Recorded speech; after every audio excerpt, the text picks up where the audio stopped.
नमस्कार, नमस्ते and very warm welcome from Exactize team. मैं हूं दीवम एंड आज के वीडियो में हम डिस्कस करने जा रहे हैं यूपीएससी का वन ऑफ फेवरेट टॉपिक, जहां से वो क्वेश्चन कभी ना कभी डायरेक्टली या इनडायरेक्टली पूछ ही लेते हैं। और ना सिर्फ यूपीएससी के लिए, जनरली भी इस चीज के बारे में पता होना बहुत आवश्यक है। आप थंबनेल से तो समझ ही गए। Let me introduce.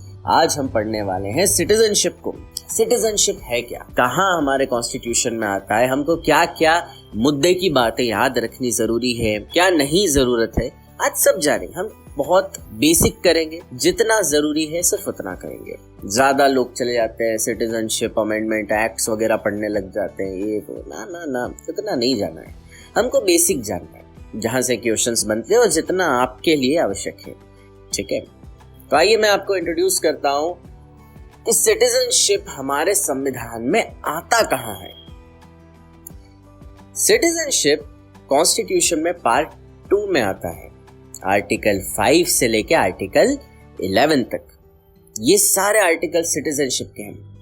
आइए एक एक करके इन सबको फटाक से खत्म करते हैं। एंड आई एम श्योर इस वीडियो के बाद में आप सिटीजनशिप भूलेंगे नहीं कभी। जब भी सिटीजनशिप को समझ नहीं आए, वीडियो खोलिए, आपके सामने खत्म हो जाएगा। सबसे पहले let's start article number 5। Article 5 को हम डोमिसाइल भी बोलते हैं। अब इन आर्टिकल्स में आर्टिकल 5, 6, 7, 8, 9, 10, 11 इन सब में कुछ शर्तें हैं कि अगर इन शर्तों का आप पूरा करते हैं तो आप इंडियन सिटीजन हैं। ठीक है, तो आइए उन शर्तों को जान लेते हैं। आप चाहो तो नोट कर सकते हो, मैं आपको बुलेट पॉइंट्स दे दूंगा और हम बुलेट पॉइंट्स में ही डिस्कस करेंगे। You can note it down if you want. Domicile यानी कि आर्टिकल 5, इसमें कुछ शर्तें हैं। वो ये है कि बॉर्न इन इंडिया होना चाहिए, आपकी पैदाइश भारतीय होनी चाहिए। Either of parents born in India होने चाहिए, कि माता पिता में से कोई एक भारतीय होना चाहिए। और ऑर्डिनरी रेसिडेंट इन इंडिया होना चाहिए 5 years prior the commencement of the constitution of India. यानी कि कॉन्स्टिट्यूशन कब लागू हुआ था? 1950 में, यानी 1950 में।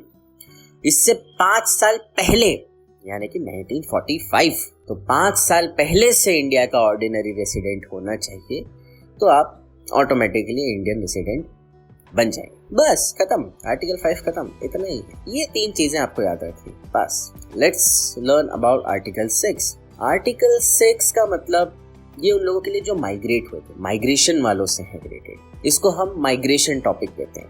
ठीक है, इसकी शर्तें ये हैं कि he was born, parents were born, grandparents were born and migrated to India before 1948, यानी कि 19 जुलाई 1948। यानी कि इसमें 3 चीजें बोली गई हैं। आपका जन्म भारतीय होना चाहिए, आपके पेरेंट्स का जन्म भी भारतीय होना चाहिए, ग्रैंड पेरेंट्स का भी, और अगर आप पाकिस्तान से माइग्रेट हुए हैं इंडिया में, ठीक है, क्योंकि देखो 1947 के पहले तो पाकिस्तान था नहीं, है ना, तो लेकिन माइग्रेशन 2-1 साल, क्योंकि जैसे आज के टाइम में भी हमारे यहाँ कुछ लॉ आने वाला होता है, तो हमको पहले से उसकी भनक लग जाती है, यार ये होगा हमारे साथ, है ना, ऐसा हो सकता है देश में। तो वैसे ही उस समय पार्टीशन की आग इतनी ज्यादा थी कि लोग समझ गए थे कि यार इसका रुकना मुश्किल है, तो पहले से ही एक तरीके से इधर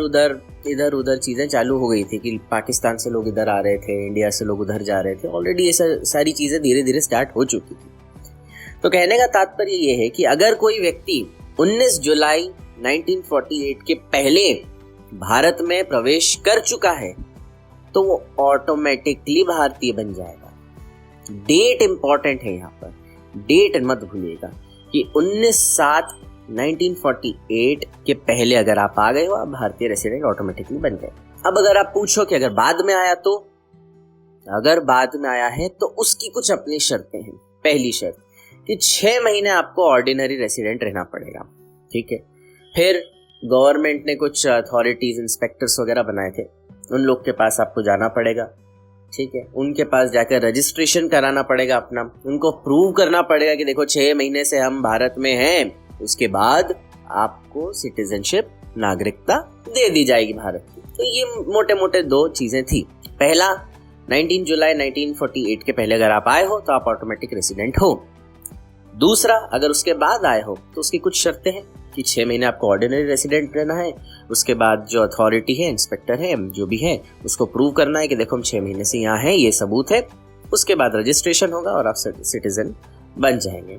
2 आर्टिकल हमने पढ़ लिया, आर्टिकल 5 और आर्टिकल 6। पहला डोमिसाइल, दूसरा माइग्रेशन। आइए आर्टिकल 7 जानते हैं। आर्टिकल 7 यानी कि रिवर्स माइग्रेशन। रिवर्स माइग्रेशन जो हमने माइग्रेशन पढ़ा, इसका उल्टा, यानी कि whoever migrated to Pakistan after 1st March 1947 are not citizens but returned under a permit of resettlement और permanent return। यानी कि मैं आपको समझाता हूँ। हमारे यहाँ तो हमने क्या करा, पाकिस्तान से कोई आया, उसको हमने ये सारी चीज़ें बोल दी कि हाँ 6 महीने रुको, आपको सिटीजन बना दो। हमारे यहाँ से कुछ लोग गए थे पाकिस्तान, ठीक है, उनकी मति थोड़ी भ्रष्ट हो गई थी, कोई बात नहीं, वो लोग वहाँ चले गए, लेकिन पाकिस्तान ने उनको एक्सेप्ट करने से मना कर दिया, वी डोंट एक्सेप्ट यू। अब वो कहाँ जाए, उनकी तो धोबी के कुत्ते जैसी हालत हो गई, ना घर का ना घाट का, तो वो वापस आए भारत में। अब जब वापस आए तो इसको बोला गया था return under a permit of resettlement, ठीक है, वो वापस आए, ठीक है, गए थे तो हमारे यहाँ से सिटीजनशिप गई, अब वापस आए तो उनको सिटीजनशिप अब उनको कैसे मिलेगी। और डेट याद रखिएगा कि अगर पाकिस्तान आप माइग्रेट करो 1 मार्च 1947 के बाद, 1947 के बाद में, ठीक है, और फिर वापस आए हो तो ये आएगी। तो there is a process of citizen and similar to who migrated to India on 1947 जो हमने अभी माइग्रेशन वाली पढ़ी थी शर्तें, सेम वही शर्तें इनको भी लागू हो, कुछ अलग नहीं है। बस यहाँ पर आप बोलोगे फिर फर्क क्या है, इतना क्यों डिटेल में गए। फर्क सिर्फ इतना सा है कि आपको डेट्स यहाँ पर याद रखिए। डेट मतलब कि 1 मार्च 1947 और रीसेटलमेंट और माइग्रेट वाली जो माइग्रेशन वाली जो हमने पढ़ा था उसमें डेट थी 19 जुलाई 1948। ये डेट्स इंपॉर्टेंट है, इनको जरूर याद रखिएगा। अब हम आर्टिकल 8 की तरफ जाते हैं। आर्टिकल 8 यानी फॉरेन लोगों के लिए है article 8। It deals with those who were having ordinary resident, जिनके पास ऑर्डिनरी रेसिडेंट है, मतलब कि जिसको सिटीजनशिप चाहिए, फॉरेनर है, तो उनको ऑर्डिनरी रेसिडेंट हम देते हैं। अब उसमें शर्तें ये है कि आपकी पैदाइश या फिर आपके माँ बाप की पैदाइश, माँ बाप में से किसी एक की, या फिर ग्रैंड पेरेंट्स या फिर दोनों ग्रैंड पेरेंट्स, दादा दादी नाना नानी, कोई भी, उनकी जो सिटीजनशिप है वो इंडियन होनी चाहिए।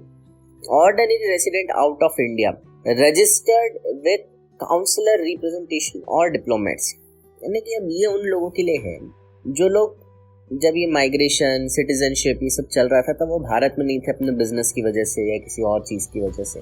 अब उनको अगर सिटीजनशिप चाहिए तो क्या करेंगे? सिंपल है, जैसे आज हमारे अलग अलग देशों में अलग अलग IFS ऑफिसर्स वगैरह हैं, उस प्रकार से जो वहाँ पर अथॉरिटी है वहाँ पर जाएं और अपना वहाँ पर रजिस्ट्रेशन करा लें, as simple as that. But उसमें भी शर्तें होनी चाहिए कि आपको ये प्रूव करना पड़ेगा आप या आपके पेरेंट्स, आपके ग्रैंड पेरेंट्स इंडियन हैं। बस ये 2-4 चीज़ें। नेक्स्ट वीडियो में हम आर्टिकल 9, 10 और 11 को जानेंगे। तो पार्ट 2 के लिए आप रेडी रहिए, जब तक इन्हीं को रिवाइज कीजिए। Till then, see you and all the very best for your plans.